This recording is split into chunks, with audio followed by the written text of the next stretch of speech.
saying that Tom Brady will be, quote, the best ever for my whole life. So keep that in mind. Shannon, do you agree that Brady is the GOAT, but Mahomes will break all the records? Yeah, but yes, Brady is the GOAT when it comes to quarterback, Skip. That's not, I don't really know if that's even up for discussion.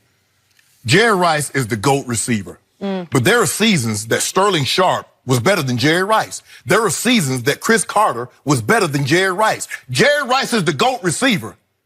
I think where the discussion and people are trying to confuse the two is that they're saying, as an overall player from right now, Patrick Mahomes is better than what Tom Brady has accomplished.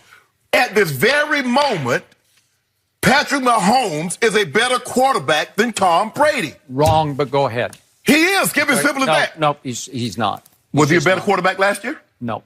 Who won the MVP? Okay, is it my turn? No, it's not your turn just yet. Not your turn just yet. When you look at it, he has a head start as far as yardage, as far as, touchdowns. Obviously, we understand that titles come along with being in the GOAT conversations. It's hard. You can't even, for me, you can't be in the GOAT this conversation, greatest of all time, without a title. We know that. Sure, okay. Karl Malone in basketball. We have Dan Marino in football, Skip. That's. I believe you need multiple MVP regular seasons to be in the GOAT conversation. That's just me. I mean, some people might say one is enough. But for me, I believe you need multiples. Now, he has a head start. But also, Skip, what goes into the GOAT conversation. You can't just win, 6 Super Bowls and then you have 4 or 5 guys that win the MVP in that season and you don't win regular season MVPs and say, okay, I'm the GOAT because I got a bunch of these titles. It doesn't work like that. No, nobody said, look, and this is not a knock on anybody. Terry Bradshaw has 4. He works at this network. Skip, they don't bring him up in the GOAT conversation. Troy has 3. They don't bring him up in the GOAT conversation because you also have to have individual. You have to have MVPs in record-breaking seasons. He has the record-breaking seasons. I believe he's on pace to do what he did last year. That's what they call him, Mr. 55K. 50 tubs, 5,000 yards, Jenny. Just what like a name. Rolling out. Yeah, Skip, baby. You hate that. What a nickname. I'm not sure that's going to catch. Yeah, it's okay. But Skip, this notion that, nobody thought anybody could do what Joe did. Let it play out. He has a great start to his career. And obviously, if he wants to be in the discussion down the road, Skip, he just had a birthday, 24. There's a chance he can be a 2-time league MVP and possibly a Super Bowl winner. And be 24, be under the age of 25. So let's let it play out. But he has a head start to headed down that path. Okay.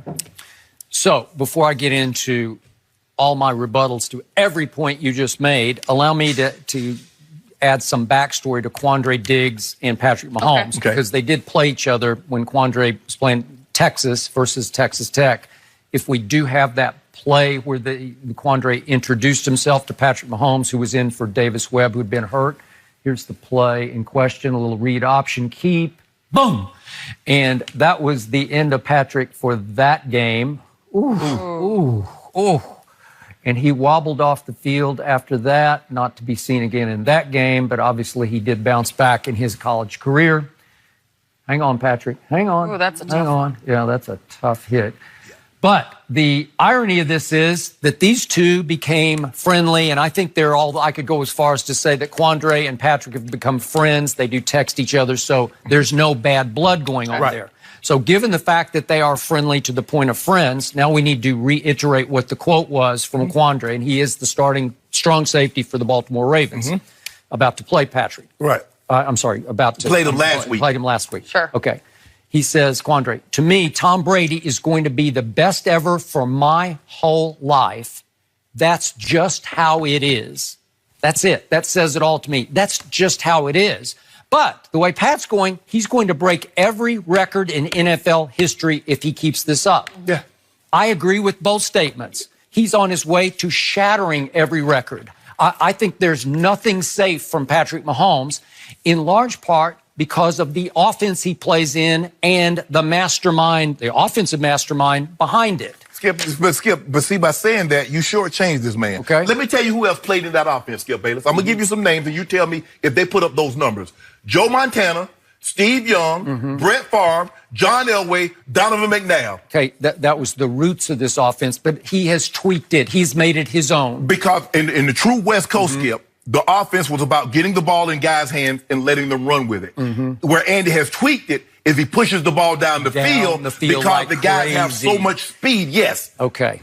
So Andy Reid, to me, has become the Mike D'Antoni of the National Football League because, again, Patrick Mahomes is on his way to becoming the Steve Nash / James Harden of the Mike D'Antoni NFL offense. He's going to be the center of an incredible universe that won Steve Nash 2 MVPs, and a lot of people said he is revolutionizing the way the game is played, and then up to James Harden. And last year people were saying he's revolutionized the way offensive basketball is played, right? Yes. And he is the center of Mike D'Antoni's universe that is offensive heavy, just the way Andy's culture has always been scoring based. We outscore the opposition. There's never been much of a defensive mindset for Andy Reid, which is one reason, just one reason, that he is 1-5 in championship games. But Skip, but here's the thing.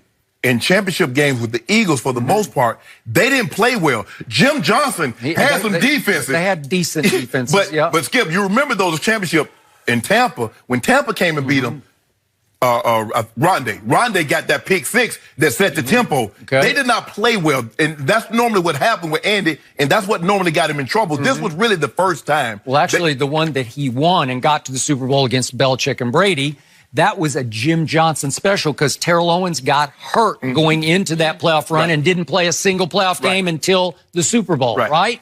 So the point is that I go back to the Athletic quote that we had from a former head coach, and he said, you play for Andy Reid, you're going to have numbers, to the point that, what's his name, Donovan McNabb, thinks he's a Hall of Famer. What Mahomes did was still amazing, talking about last year. I just don't know if you can continue to play the way he plays and not have the big mistakes. He reminds me of Favre, and I think he's going to end up having Favre moments. Okay, well, that's what I've told you since this season started, before the season started. But they don't say that about when Castle played for Brady. He put a big number, then parlayed that into a big contract with Kansas City. He wasn't doing it playing like globetrotter quarterback, where he's just trying every pass imaginable. He played within the system. So what quarterback you think can play like Pat Mahomes in that system?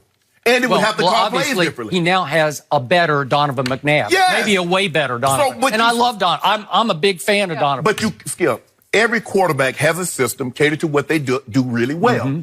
If Andy had a quarterback that did not have a big arm like that, he can't call plays like that. They call plays according to the quarterback. So that's why he had to tweak the West Coast. He has a guy that can throw the ball 65 yards. In the West Coast system, only a handful of guys can throw it that far. Steve couldn't throw the ball 65 yards. Joe wasn't throwing the ball 65 yards. Agreed. Now, Elway and Favre had the kind of arms that could launch the ball like that. But this kid is special. And to say it's all Andy is just is shortchanging him. This kid is so special that he's now fallen in love with the no-look pass, and Andy Reid is all for it. Andy Reid is saying, go for it, young man. He said that. Yes, he is, because I saw 2 pieces. One was done by NBC, in which NBC had Brett Favre. I think we have a clip of this. He had Brett Favre and Patrick Mahomes competing against each other, throwing no-look passes. You seen this? Did you miss this? They're throwing it, trying to drop it in the basket, right? So here's Favre and Patrick Mahomes. So this is before his 2nd year as a starter, and I'm sure Andy Reid has signed off on the fact you're doing this against Brett Favre, so you're encouraging him to throw no-looks because it's spectacular. It polishes the legendary ego of one Andy Reid, because look what my quarterback can do. Well, right? And by the way, to finish this, ESPN did a whole huge big piece about the evolution of the no-look leading to Patrick Mahomes, and they had Jason Williams, you remember White Chocolate, talking about the evolution of the no-look in the NBA. So it's like he's recreating the way you play quarterback, and he is a revolutionary new toy for Andy Reid. So go ahead, but that's what Andy's he's obsessed with it now. He's enamored of it. But Skip, but here's the thing. We all know you have to have individual success and you have to have great achievement. Because if that's the case, Robert Ory would be in discussion for the GOAT because he has 7 titles. But when you factor in, he doesn't have any MVPs, no All-Stars, no All-NBA, anything like that. So you have to factor in, it's the totality of a person's career, of his work. Brady's going to go down as the GOAT for the quarterback. So if you want to say he's the GOAT player, okay, fine, I get all that. But Skip, Michael Jordan, from the time that he entered the league until the time that he left, was not the best player, even though many consider him the GOAT now. When he first got into the league, he was not a better player than Magic Johnson, than Larry Bird. He was not. Okay, so? But that's what. But he became better. He